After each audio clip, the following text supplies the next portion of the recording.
The Grand Assembly of the Galactic Confederation met once every standard cycle on the artificial world of Nexus Prime, a planet-sized station constructed at the precise gravitational center of known space.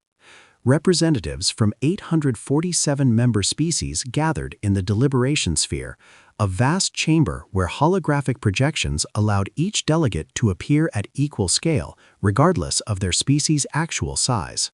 Ambassador Helena Chen stood at humanity's designated position, her formal diplomatic robes feeling heavier than usual. She had been warned that today's session would be contentious, but nothing had prepared her for what she was about to face. High Arbiter Vexillion, a crystalline being who served as the Assembly's presiding officer, activated the central projection system. The Assembly recognizes the delegation from the Crothian hegemony. Ambassador Threlax, you have requested an emergency motion. The Crothian ambassador materialized at the speaker's platform, a massive insectoid creature with mandibles that clicked with barely contained hostility. Fellow delegates, I stand before you today to propose the immediate and permanent expulsion of the species known as humanity from the Galactic Confederation. A murmur rippled through the assembly. Helena felt her heart rate spike, but decades of diplomatic training kept her face neutral. For too long, Threlax continued, we have tolerated the presence of these aberrations in our midst. We have watched them spread across the stars with their chaotic energy, their unpredictable behavior, and their complete disregard for established protocols. But recent events have made it clear that humanity poses a fundamental threat to galactic stability. High Arbiter Vexillion raised a limb. Ambassador Threlax, you must specify the charges against the human delegation. Gladly. Threlax activated a data stream that projected across the chamber. First, the humans have violated 17 separate trade agreements by developing technologies that were explicitly prohibited under the Standardization Accords. Helena wanted to object. Those prohibited technologies were medical devices that had saved millions of lives, but protocol required her to wait. Second, human vessels have repeatedly entered restricted space, including the quarantine zones and the sacred preserves of the Valanthe. Again, Helena bit her tongue. Those violations had been rescue missions, responding to distress signals that other species had ignored. Third, and most damning, the humans have begun sharing their technology with non-Confederation species, violating the fundamental principle of technological containment that has maintained galactic peace for 10,000 years. This time, Helena couldn't stay silent. Point of order, High Arbiter. Vexillion nodded. Ambassador Chen, you may speak. The non-Confederation species Ambassador Threlax refers to are the survivors of the Kilori Plague. Their civilization was on the brink of extinction. We provided them with medical technology because no one else would. The Kilori were quarantined for a reason, Threlax snapped. Their plague could have spread to other systems. By intervening, you risked the lives of trillions. By intervening, we saved 8 billion innocent beings who would have died because the Confederation refused to help them. And that, Threlax said, his mandibles clicking with satisfaction, is precisely the problem with humanity. You do not understand that some sacrifices are necessary for the greater good. You act on emotion rather than logic. You disrupt carefully maintained systems because you cannot accept that some problems should not be solved. Helena felt anger rising in her chest, but she forced it down. We solve problems because that is who we are. That is what we have always done. And that is why you must be expelled. Threlax turned to address the full assembly. Fellow delegates, humanity has been a member of this confederation for only 73 years. In that time, they have destabilized more systems, violated more protocols, and caused more disruption than any species in our history. They are chaos incarnate, and chaos cannot be allowed to spread. He paused, his compound eyes sweeping across the chamber. I call for an immediate vote on the expulsion of humanity from the Galactic Confederation. All species in favor, make your positions known. The voting process in the Galactic Confederation was designed to be deliberate and transparent. Each species had one vote, regardless of population or territorial size. A 2/3 majority was required for expulsion, 579 votes out of 847. Helena watched the tallies appear on the central projection with growing dread. The Crothian hegemony, in favor of expulsion. The Valenthi Consortium, in favor. The Tessari Dominion, in favor. The Keth Collective, in favor.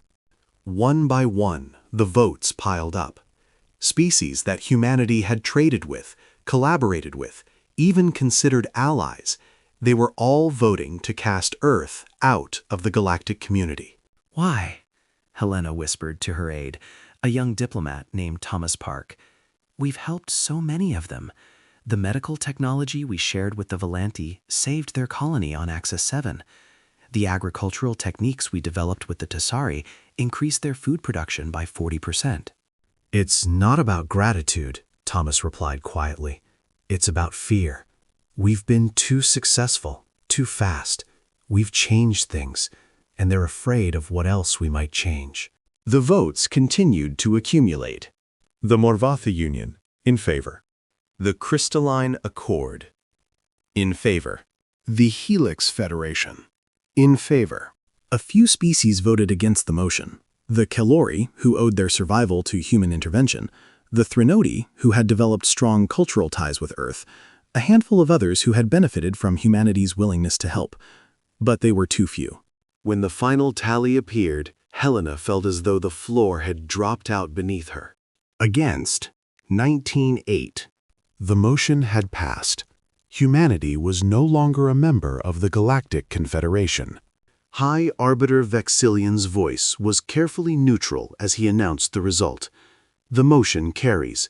Effective immediately, the species designated humanity is expelled from the Galactic Confederation. All human vessels are ordered to withdraw from Confederation space within 30 standard days. All treaties, trade agreements, and diplomatic arrangements with humanity are hereby terminated. Any Confederation member found providing aid or assistance to humanity will face sanctions. Helena stood frozen, unable to process what had just happened. 73 years of diplomacy, of building relationships, of proving humanity's worth to the galaxy, gone in a single vote. Ambassador Threllax approached her position, his mandibles clicking with what might have been satisfaction. Do not take this personally, Ambassador Chen. Your species is simply incompatible with galactic civilization. In time, you will understand that this is for the best. Helena looked at him, and despite her shock, she felt something else stirring in her chest. Not despair, not fear. Defiance. You're making a mistake, she said quietly. And when you realize it, we won't be there to help you fix it. Threllax made a sound that might have been laughter. Humanity's arrogance never ceases to amaze me.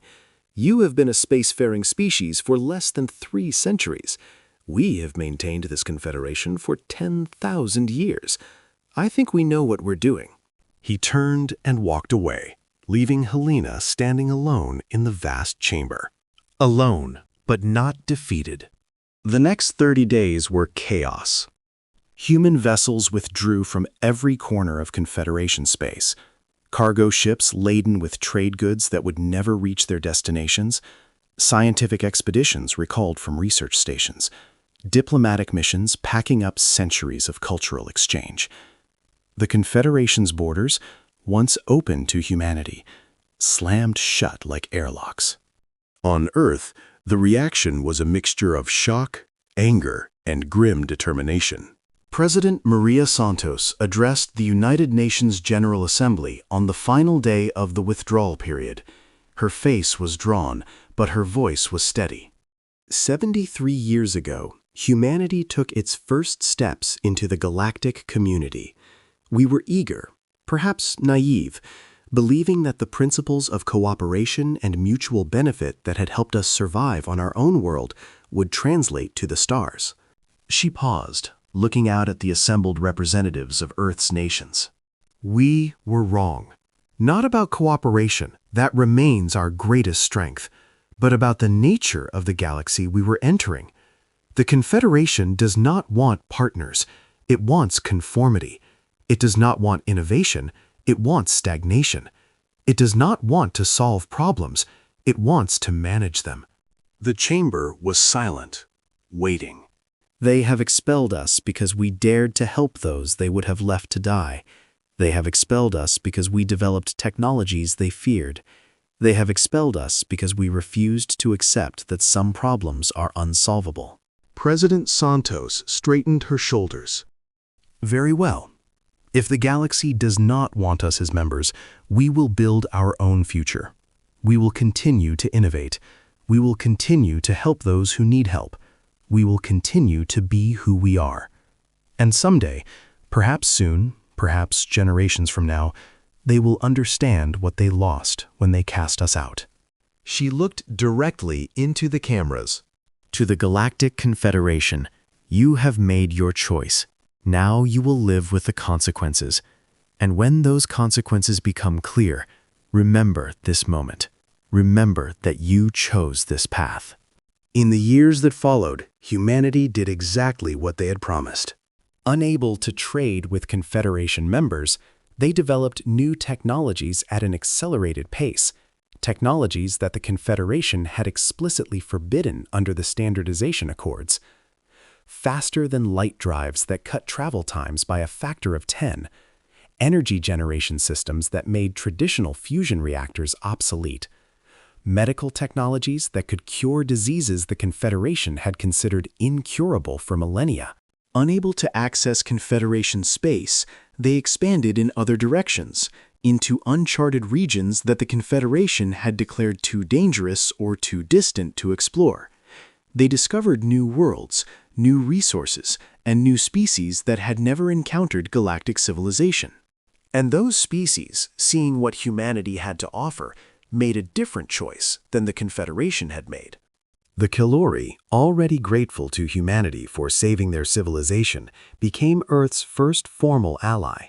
They were followed by the Threnodi, who had maintained secret contact with human diplomats despite the Confederation's ban.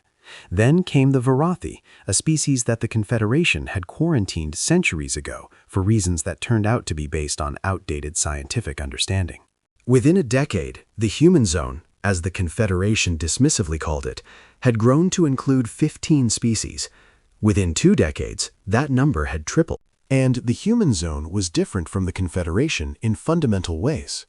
There was no standardization accord prohibiting technological development. Instead, innovations were shared freely among member species, accelerating progress across the board. There was no requirement for conformity to galactic norms. Each species maintained its unique culture, its unique approach to problems, its unique strengths. Most importantly, there was no policy of abandoning those in need. When the Cyrix homeworld was threatened by an asteroid impact, the human zone mobilized to assist, even though the Cyrix had never formally joined the alliance. When a plague struck the outer colonies of the Tessari Dominion, human medical teams offered assistance despite the Confederation's ban on contact. The Tessari government refused the offer, of course. Protocol demanded it. But individual Tessari, watching their loved ones die of a disease that humans had already cured, began to ask uncomfortable questions. Questions like, if the humans could help us, why wouldn't they? And if our government won't accept their help, why not? And most dangerously, what else has our government been wrong about? High Arbiter Vexillion had served the Galactic Confederation for 300 years. In that time, he had witnessed countless crises, wars, plagues, natural disasters, diplomatic incidents. He had seen species rise and fall. He had watched empires crumble and new powers emerge. He had never seen anything like what was happening now. The situation is deteriorating, reported Arbiter Kexel, his chief analyst. Trade volume across the Confederation has declined by 37% over the past 5 years. Technological innovation has stagnated. And most concerning, member species are leaving. Leaving? Vexillion's crystalline form pulsed with surprise. That's impossible. No species has voluntarily withdrawn from the Confederation in 8,000 years. Until now, Quetzal activated a holographic display showing a map of known space. Areas highlighted in red were those that had recently left the Confederation. There were far more of them than Vexillion had expected. The Calori, obviously, the Threnodi, the Varathi. But in the past 3 years, we've also lost the Srix, the Helix Federation, the Morvathi Union. The Morvathi? They voted for humanity's expulsion. They did, and now they're petitioning to join the human zone. Quetzal's voice was carefully neutral, but Vexillion could detect an undertone of fear. Their official statement cited irreconcilable philosophical differences with Confederation policy. Unofficially, they've made it clear that they want access to human technology. Vexillion stared at the map. The red areas were spreading like a disease, eating away at the borders of Confederation space. And at the center of the infection, like the patient zero of a plague, was Earth. "How is this possible?" he asked. "We expelled them. We cut them off from our trade networks, our technology, our resources. They should have collapsed within a generation." With respect, High Arbiter, our projections were based on the assumption that humanity would behave like a normal species. They did not. Quetzal pulled up another display, graphs and charts showing the economic and technological development of the human zone. In the 20 years since their expulsion, human GDP has increased by 400%. Their technological development has outpaced the Confederation by a factor of 12. Their population has tripled through immigration from former Confederation worlds. Immigration? Species are leaving the Confederation to live among humans? Yes, High Arbiter. Primarily individuals and small groups at first, but increasingly entire colonies. The human policy of open borders and unrestricted technology sharing has proven attractive to many species. Vexillion felt a cold sensation spreading through his crystalline matrix, the closest his species came to fear. And what do our analysts project for the future? Quetzal hesitated. At current trends, the human zone will exceed the Confederation in population within 50 years, in economic output within 30, and in military capability. He paused. Our analysts believe they already have, High Arbiter. Already? But their fleet is a fraction of ours. In raw numbers, yes, but their ships are faster, more maneuverable, and more heavily armed than anything in the Confederation fleet. Their soldiers are trained to a standard that our military leaders describe as terrifying, and their industrial capacity for producing new vessels and equipment is expanding exponentially. Vexillion was silent for a long moment, processing this information. When he spoke, his voice was barely a whisper. We made a mistake. Yes, High Arbiter, we did. Ambassador Thrillax stood before the Grand Assembly, but he was not speaking from a position of strength this time. His mandibles clicked nervously, and his compound eyes darted across the chamber as if searching for threats. "Fellow delegates," he began, "I come before you today to request a reconsideration of the motion I proposed 23 years ago." A murmur of surprise rippled through the assembly. Thrillax, the architect of humanity's expulsion, was now asking for it to be reversed? The situation has changed dramatically since our decision to expel humanity from the Confederation. At the time, we all believed, that removing the disruptive influence of humanity would restore stability to our community. Instead, he trailed off, his mandibles clicking helplessly. Instead, we have discovered that humanity was not the cause of disruption. They were the response to it. They were solving problems that we preferred to ignore. They were pushing boundaries that we preferred to maintain. And without them, we have stagnated. The assembly was utterly silent. Thrillax continued. Our economy is collapsing. Species are leaving. Our technology has fallen behind the human zone by decades, perhaps centuries. And now we face a threat that we are not equipped to handle. High Arbiter Vexillian stepped forward. What threat, Ambassador? The Cathari. A wave of fear swept through the chamber. The Cathari were a nightmare from the galaxy's distant past, a silicon-based collective consciousness that consumed organic matter to fuel its expansion. They had been defeated 10,000 years ago, supposedly driven to extinction. But apparently, that was no longer true. Our long-range sensors detected Cathari signatures in the outer rim 3 months ago, Threlax reported. They have emerged from the galactic core, where they have apparently been rebuilding their numbers for millennia, and they are coming. How many? Someone asked. Our estimates suggest a collective mass of approximately 40 billion individuals. They will reach Confederation space in 2 years. The chamber erupted in chaos. 40 billion Cathari was an extinction-level threat. The last war against them had cost trillions of lives and pushed the young Confederation to the brink of collapse. We do not have the capability to defeat them, Threlax admitted. Our fleets are outdated. Our weapons are insufficient. Our technology has not advanced significantly since the last war. He paused, his compound eyes fixed on the central display.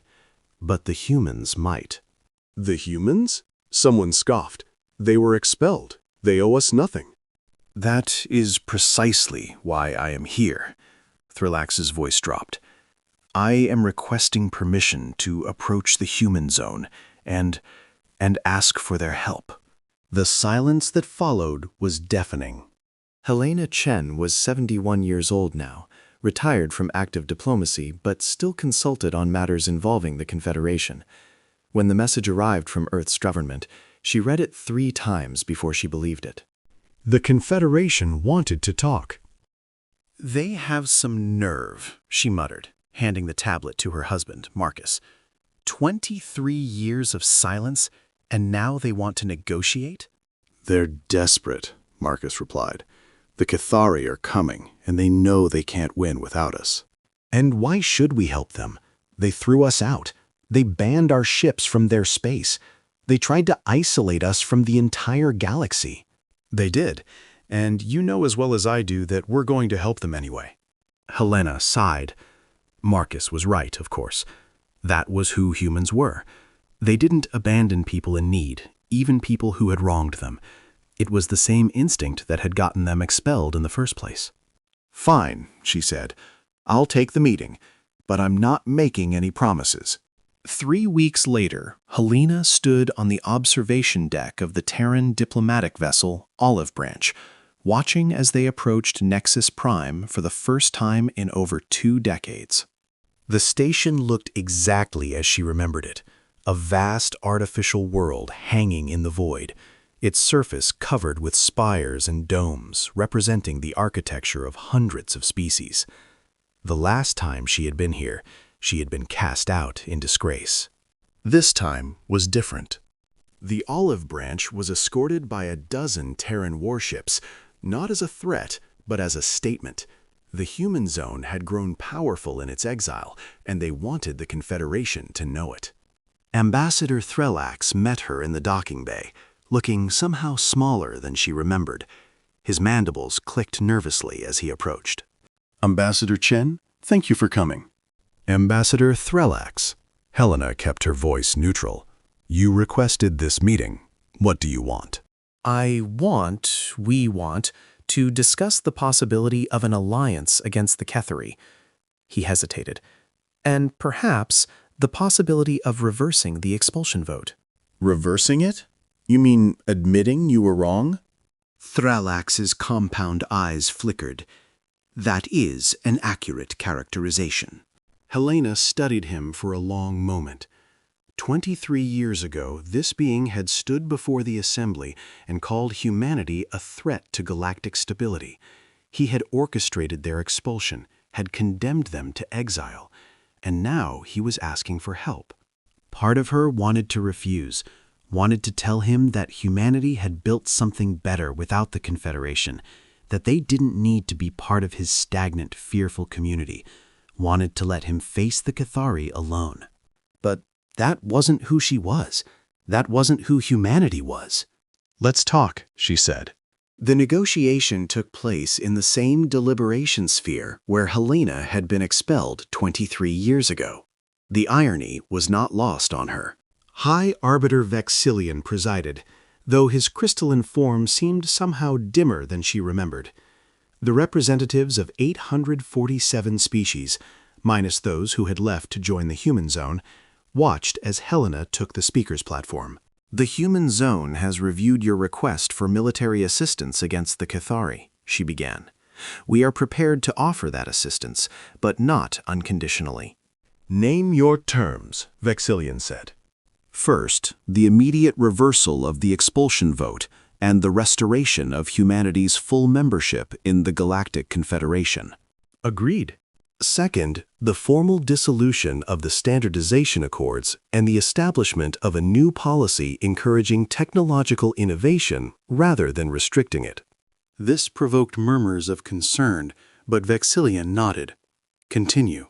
Third, the integration of the human zone into the Confederation as full member species, with all rights and privileges that entails. The species of the human zone are welcome to apply for membership individually. No, Helena's voice was firm. They join as a bloc, or the human zone remains independent. We will not abandon our allies. Vexillion conferred briefly with his advisors. Agreed. Continue. Fourth, the establishment of a joint command structure for the defense against the Cathari, with human officers serving in leadership positions proportional to our military contribution. Which would be? Helena allowed herself a small smile. Our preliminary assessment suggests that the human zone will provide approximately 60% of the combined fleet. We expect 60% representation in command.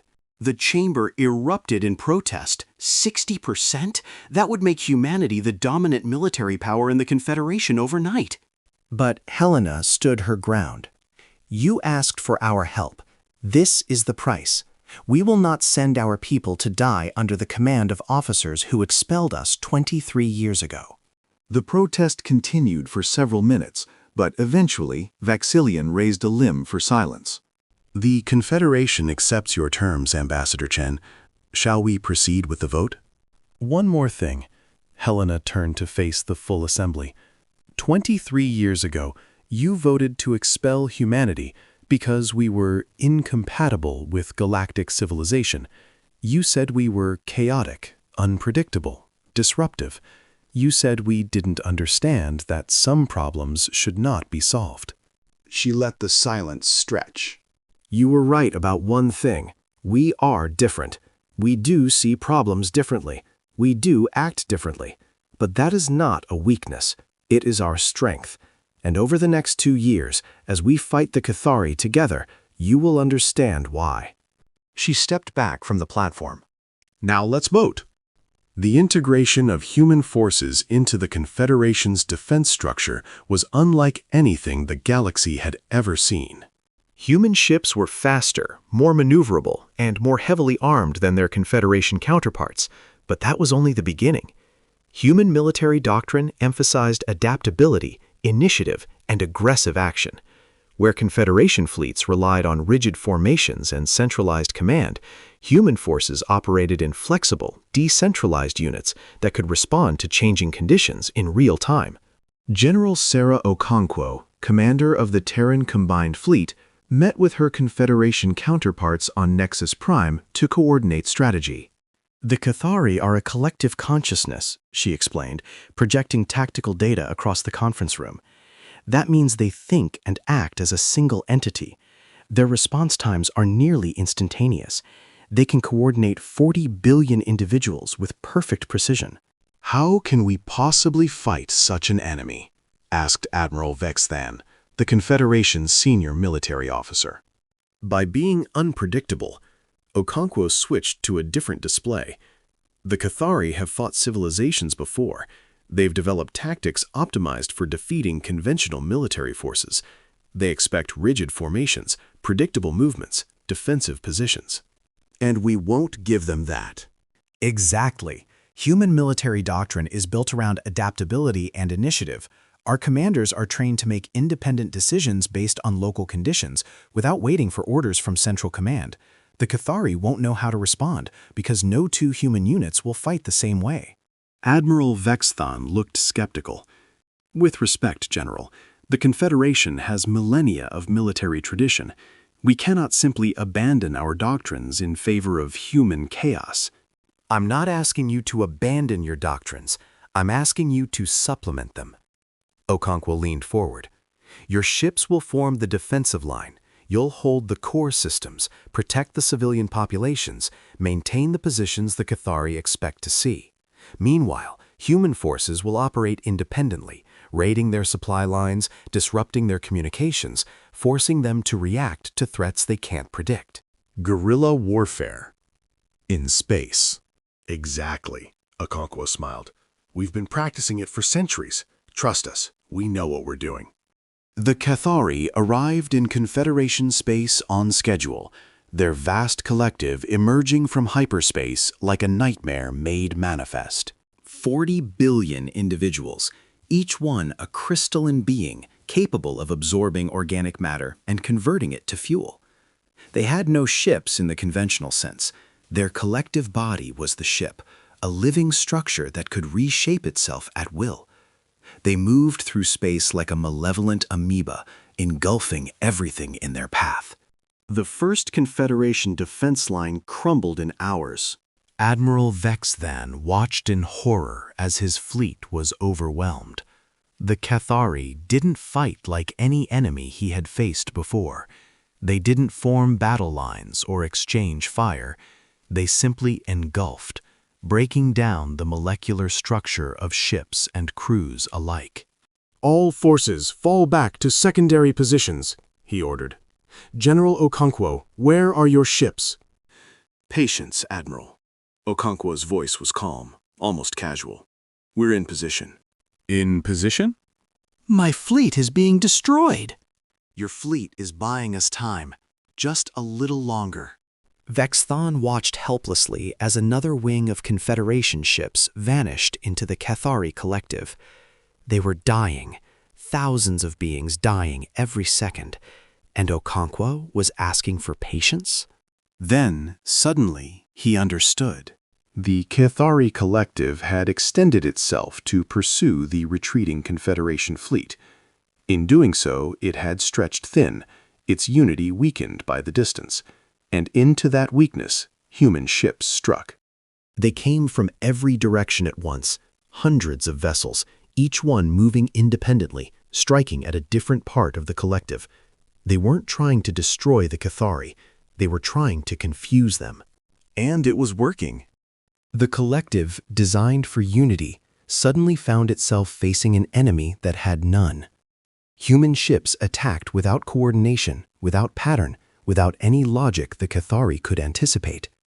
Each strike forced the collective to respond, to shift its attention, to divide its consciousness. Now, Admiral, Okonkwo's voice cut through the chaos. Counterattack now. Hit them while they're distracted. Vexthon didn't hesitate. His remaining forces surged forward, concentrating fire on the weakened sections of the collective. For the first time in millennia, the Cathari felt something they had forgotten existed. Pain. The battle of first contact was not a victory, not truly. The Cathari withdrew, but they were not destroyed. Over the following months, they regrouped, adapted, and came again.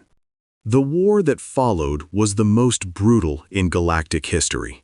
The Cathari learned from their initial defeat.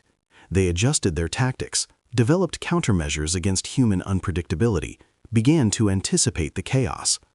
And for every adaptation they made, human and Confederation forces developed new strategies. General Okonkwo led her forces in a campaign of constant innovation. When the Cathari learned to predict guerrilla raids, she shifted to concentrated assaults. When they adapted to those, she mixed the two approaches unpredictably. She never used the same tactic twice if she could help it. The key to fighting a collective consciousness, she explained to her officers, is to be more chaotic than they can process. They think as one mind. We think as millions of individual minds. That's our advantage. The war raged for 3 years.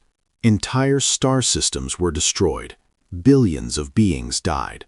But slowly, inexorably, the tide began to turn. The Cathari, for all their power, had a fundamental weakness. They were optimized for efficiency. Every part of their collective served a purpose. There was no redundancy, no wasted capacity. Humans, by contrast, were spectacularly inefficient. They pursued paths that made no logical sense. They took risks that no rational being would take. They sacrificed resources for intangible goals. And in a war of attrition, that inefficiency became an advantage. The Cathari couldn't predict human behavior because human behavior was unpredictable even to humans. They couldn't counter human strategies because human strategies changed from moment to moment. They couldn't break human morale because humans had an apparently limitless capacity to endure suffering and keep fighting. They're not rational, one captured Cathari fragment transmitted before it was destroyed. They do not behave like organic beings should behave. They are chaos given form. General Okonkwo smiled when she read that report. Yeah, she said, we get that a lot. The final battle took place in the Nexus system itself, the heart of the Confederation, where the war had begun. The Cathari, desperate, had committed their entire remaining collective to a single assault. 40 billion individuals, reduced to 23 billion by 3 years of war, converged on Nexus Prime in a last attempt to destroy the enemy's command structure. General Okonkwo met them with everything the combined forces could muster. 15,000 Terran ships, 10,000 Confederation vessels, and the combined fleets of 37 allied species. It was the largest military force ever assembled in galactic history. It wasn't enough. The Cathari were wounded, but they were still immensely powerful. Their collective consciousness allowed them to coordinate with perfect precision, while the Allied forces, despite years of cooperation, still struggled with the challenge of integrating different command structures and doctrines. Within hours, the Allied fleet was in retreat. Ships were being destroyed faster than they could be replaced. The defensive line around Nexus Prime was crumbling. In the command center of the TES Defiance, Okonkwo watched the tactical display with grim determination. They were losing. Everyone knew it.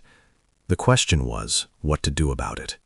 General, her aide reported, the Confederation Command is requesting a withdrawal to the secondary defensive position. Denied. If we pull back, we lose Nexus Prime. If we lose Nexus Prime, the Confederation falls. General, with respect, we're running out of ships. The math doesn't work. Then we change the math. Okonkwo turned to face her command staff. These were the best officers humanity had produced, men and women who had been fighting this war for 3 years, who had lost friends and colleagues and loved ones, who had every reason to despair. None of them were despairing. They were waiting for her orders.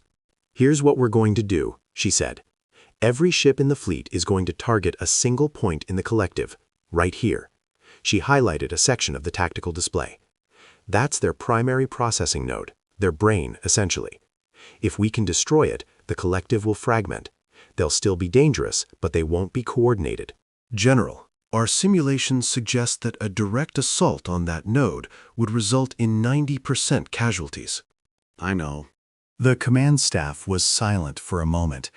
Then, one by one, they nodded. 90%, Okonkwo continued. That means 10% of us will survive, and that 10% will have won. She looked around the room.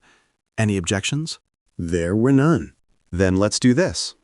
The order went out to every ship in the Allied fleet. Attack the primary processing node. All other objectives were secondary. This was their one chance, their only chance, to end the war. The response was immediate and overwhelming. Human ships led the charge, plunging into the heart of the Cathari collective with reckless abandon. Behind them came Confederation vessels, their crews inspired by the human example to push past their natural caution. And behind them came the ships of 37 allied species, all of them racing toward a target that almost none of them would reach. The Cathari collective responded with everything it had. Ships were destroyed by the hundreds, then by the thousands. The void of space became a maelstrom of energy and debris. But the charge continued. The TES Defiance was hit 17 times in the first 3 minutes. Her shields collapsed, her hull breached. Half her crew died before they reached the outer edge of the collective. Okonkwo, bleeding from a head wound, refused to leave the command deck. "Keep pushing," she ordered. "We're almost there." More ships fell. More crews died. The 90% casualty estimate was looking optimistic. But they kept pushing.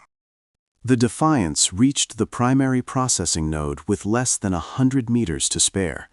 Her weapons were offline. Her engines were failing. She had nothing left to give. Except herself. All hands, abandon ship, Okonkwo ordered. Navigation, set a collision course. Impact in 60 seconds. The bridge crew looked at her.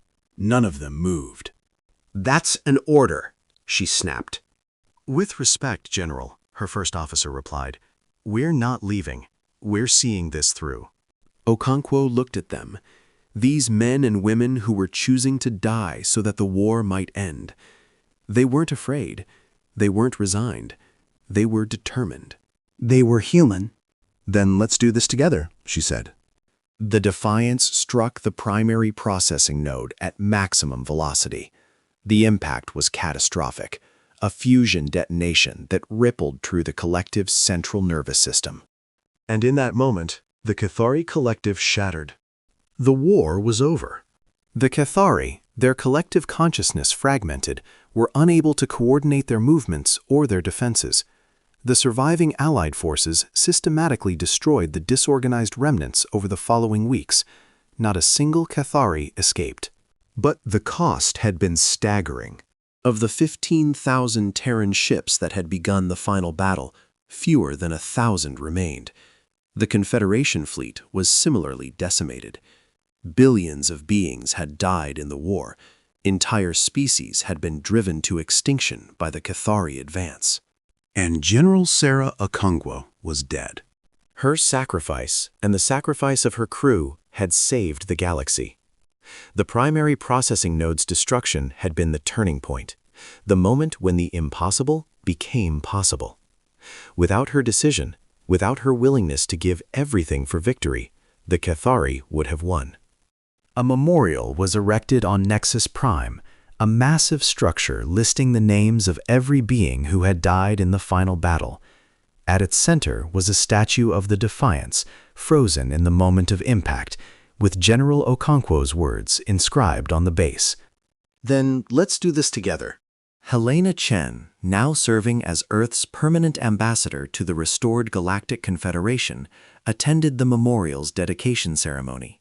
She was 84 years old, still sharp despite her age, still determined to see humanity's place in the galaxy secured. High Arbiter Vexillian stood beside her, his crystalline form pulsing with colors that indicated respect.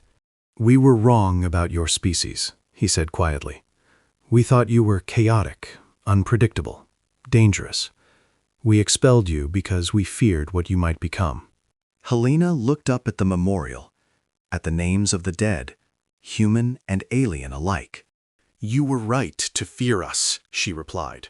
"We are chaotic. We are unpredictable. We are dangerous. But that's not a flaw.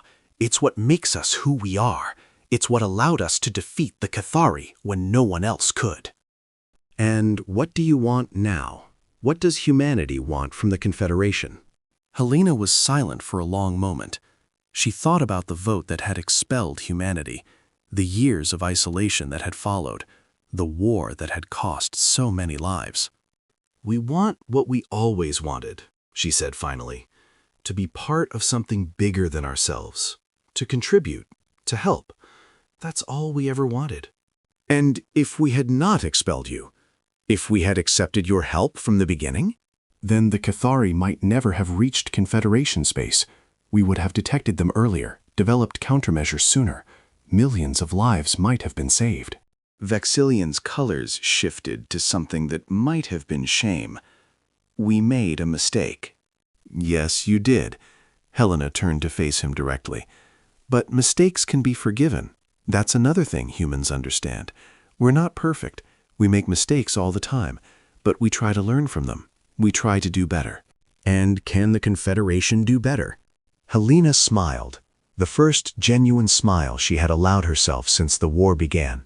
Let's find out. In the decades that followed, the Galactic Confederation transformed beyond recognition. The Standardization Accords were formally dissolved, replaced by new agreements that encouraged innovation rather than restricting it. Technology shared freely among member species, accelerating progress across the board. Problems that had been considered unsolvable for millennia were addressed with fresh perspectives and new approaches. Human culture spread through the Confederation, not through conquest or coercion, but through simple exposure. Other species discovered human music, human literature, human philosophy.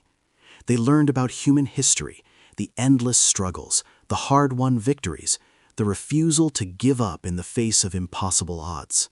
And they began to understand. Humanity was not a threat to galactic civilization. Humanity was what galactic civilization had been missing all along. The willingness to take risks, the ability to adapt to changing circumstances, the refusal to accept that some problems could not be solved. These were the qualities that had allowed humanity to survive on a death world, to reach for the stars despite all obstacles, to defeat the Cathari when no one else could.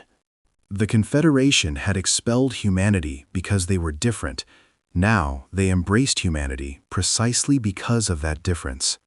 Ambassador Threllax, who had proposed the original expulsion vote, lived long enough to see the transformation.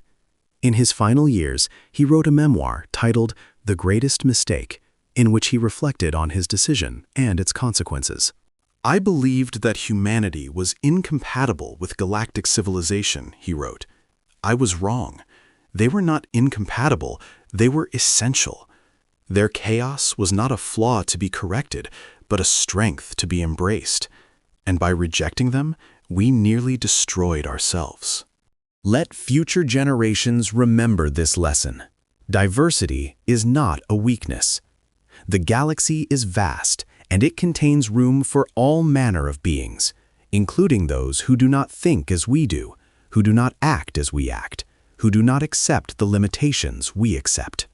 Humanity showed us that impossible is just a word, and in doing so, they changed everything. Epilogue, 100 years later.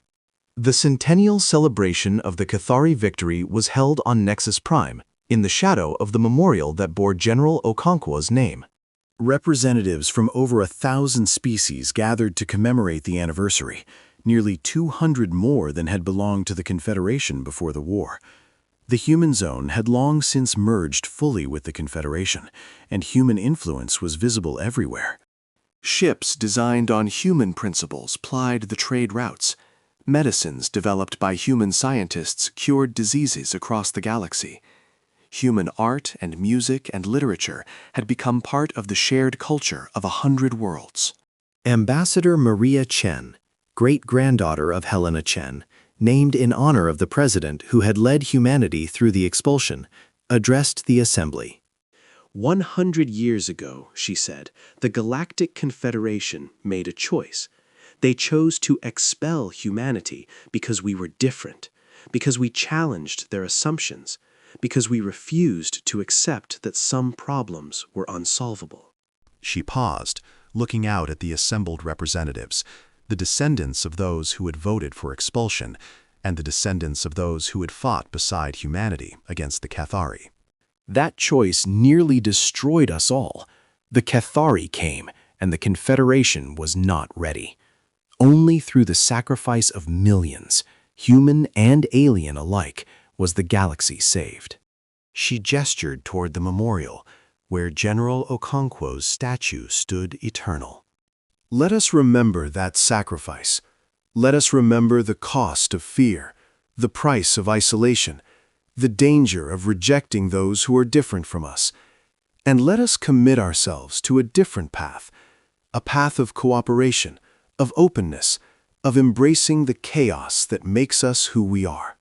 She smiled, the same smile her great-grandmother had worn a century ago. The galaxy tried to ban Earth. They regretted that vote. But regret is not enough. Let us ensure that such a mistake is never made again, not against humanity, not against any species. We are all children of the stars, and together there is nothing we cannot accomplish. The assembly rose as one, their voices joining in a standing ovation that echoed through the deliberation sphere. And on the memorial, General Okonkwo's statue seemed to smile. The end.